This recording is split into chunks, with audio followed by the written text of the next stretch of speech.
In this video, I'm going to show you how to make a poll on Discord. So for us to get this done, what you are going to do is just open the channel, say for example this one right here. And what I'm going to do is just right click this plus sign right here, and you should be able to see here an option that says create poll.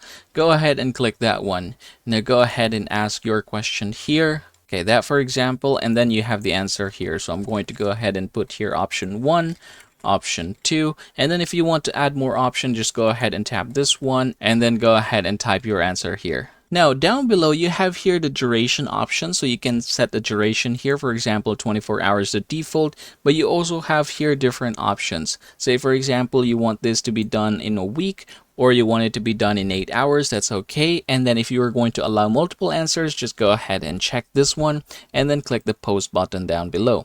And yeah, as you can see, you are now able to vote by clicking the options, one of the options, and then click the vote button. And yep, that is how you are going to get this done, everybody. I hope this video helps you out.